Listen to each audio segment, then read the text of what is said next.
Oyez, oyez, braves gens, de tout temps, l'histoire a été parsemée d'une multitude d'expressions et de gestes que vous employez encore aujourd'hui, mais sans vraiment connaître leur origine ou leur véritable signification. Eh bien, je vais me faire un plaisir de vous les expliquer. Allez, c'est parti!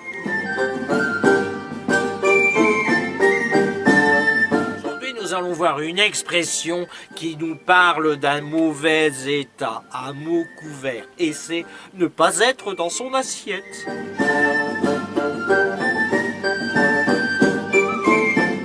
De nos jours, vous utilisez cette expression pour dire qu'une personne est fatiguée, qu'elle est malade, qu'elle n'a pas le moral, qu'elle est en petite forme. Par exemple, je ne supporte pas l'alcool et je fais une allergie à la vaisselle. Alors pour que ma femme la fasse, je prends un verre, ce qui me fait mettre les pieds dans le plat et donne l'impression à ma femme que je ne suis pas dans mon assiette.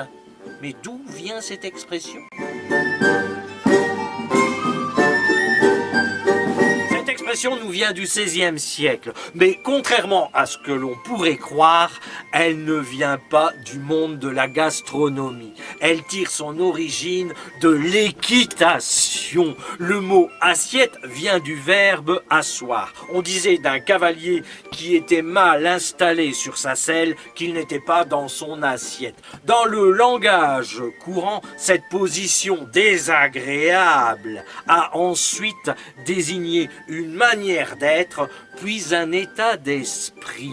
Par la suite, l'assiette, cette position bien équilibrée dans l'air, a été reprise dans le domaine de l'aviation. Voilà d'où vient cette expression.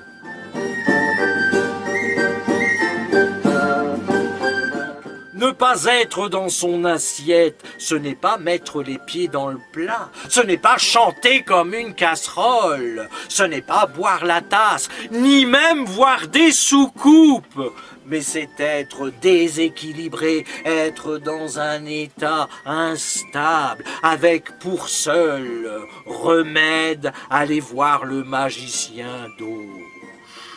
Bon, on va pas en faire tout un plat, allez, au revoir. Et à bientôt. Au revoir.